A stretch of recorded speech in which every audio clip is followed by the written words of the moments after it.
السلام علیکم سامعین، میں ہوں آپ کا ہوسٹ بنیامین اور آپ دیکھ رہے ہیں یوٹیوب چینل انفو۔ دوستو، مکہ ایک قدیم شہر ہے جس کا پرانا نام بکہ تھا۔ مکہ آج سرکاری طور پر مکہ المکرمہ کے نام سے جانا جاتا ہے۔ مسلمانوں کے لیے مقدس شہر مدینہ سے 450 کلومیٹر دور اور جدہ سے اندرون ملک 70 کلومیٹر کے فاصلے پر وادی ابراہیم کے خشک ریتلے بستروں میں بحیرہ احمر سے 227 میٹر اور 909 فٹ کی بلندی پر واقع ہے۔ نبی اکرم صلی اللہ علیہ وآلہ وسلم کی ولادت کے بعد سے انبیاء کی مہر مکہ ایک مذہبی مرکز قبلہ رہا ہے، جہاں مسلمان اپنی روزانہ نماز کے لیے 5 وقت کا رخ کرتے ہیں۔ تاہم کیا آپ جانتے ہیں کہ مسلمانوں کے لیے زندگی میں ایک بار مکہ جانا مذہبی فریضہ ہے؟ مکہ کے بارے میں مزید حقائق جاننے کے لیے جڑے رہیں اس ویڈیو کے ساتھ۔ مکہ کے قدیم شہر کو 2 بنیادی وجوہات کی بنیاد پر اسلام کا روحانی مرکز کہا جاتا ہے۔ حضرت محمد صلی اللہ علیہ وآلہ وسلم پر قرآن کی پہلی وحی 7ویں صدی میں ہوئی اور یہ وہ جگہ ہے جہاں خانہ کعبہ واقع ہے۔ مذہبی صحیفوں کے مطابق پہلی وحی مکہ المکرمہ کے مضافات میں جبل النور پہاڑ کی چوٹی پر نازل ہوئی۔ مزید برآں مکہ وہ جگہ ہے جہاں مسجد الحرام، عظیم مسجد اور کعبہ کا گھر ہے، جو حضرت ابراہیم علیہ السلام اور ان کے بیٹے حضرت اسماعیل علیہ السلام نے سن 10 میں تعمیر کیا تھا۔ 608 عیسوی مسلمانوں کے لیے مقدس ترین پانی کا کنواں زمزم بھی مکہ میں واقع ہے۔ مزید برآں تقریباً 2 ملین مسلمان ہر روز رسمی نماز کے لیے کعبہ کی طرف منہ کرتے ہیں اور ہر سال ہزاروں مسلمان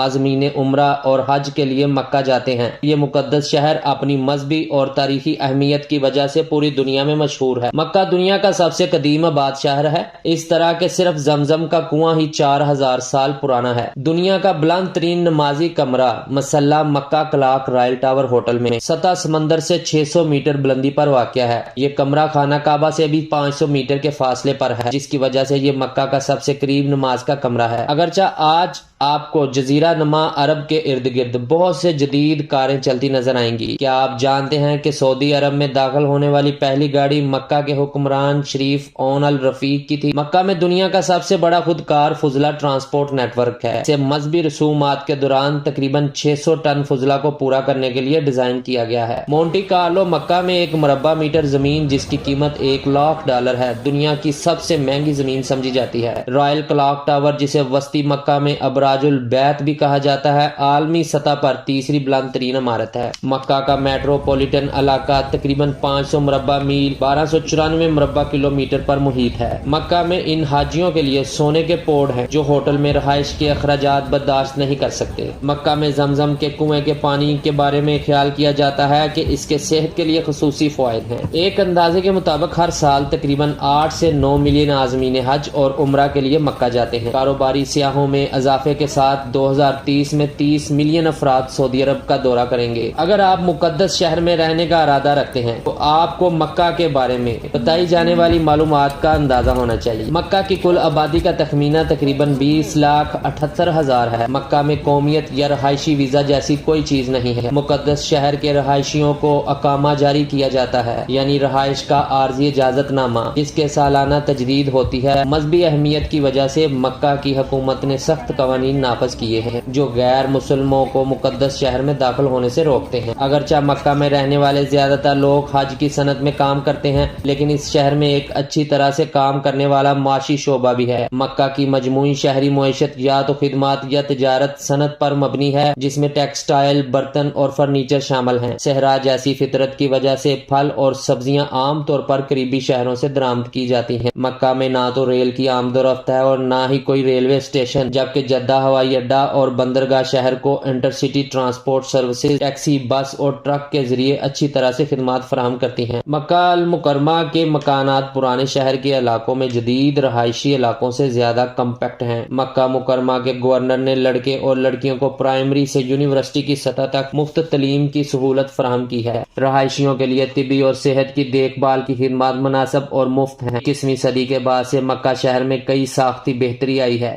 مسجد کو بڑا کیا گیا، حرم شریف یا مقدس مزارات کے ارد گرد کے علاقے کو صاف کیا گیا، نقل و حمل کے طریقوں کو بہتر بنایا گیا اور صفائی ستھرائی اور رہائش کو بہتر بنایا گیا۔ آج مکہ ایک پرسکون شہر ہے جس میں پرسکون اور پرامن زندگی کے لیے محدود لیکن تمام ضروری وسائل موجود ہیں۔ سنگ مرمر اور سرمئی پتھر سے بنایا گیا کعبہ کی شکل کا ہولی ڈھانچہ تقریباً 50 فٹ اونچا اور بنیاد پر 35 بائی 40 فٹ ہے۔ یہ اللہ کی عظیم مسجد حرم کے اندر واقع ہے۔ کعبہ کے دروازے کے بارے میں ایک دلچسپ حقیقت یہ ہے کہ یہ سونے سے بنا ہے، جبکہ خانہ کعبہ کا اندرونی حصہ چھت کو سہارا دینے کے لیے 3 ستونوں کو گھیرے ہوئے ہے اور خوبصورتی سے ہاتھ سے تیار کیے گئے سونے اور چاندی کے لیمپ ہیں۔ خانہ کعبہ کی دیواروں اور سنگ مرمر پر قرآنی آیات کندہ ہیں۔ اسلامی رسم کے مطابق کعبہ کو پورے سال کے دوران ایک بڑے سیاہ رنگ کے کپڑے سے ڈھانپ دیا جاتا ہے جسے قصوہ کہا جاتا ہے۔ خانہ کعبہ حجر اسود کے مشرقی کونے میں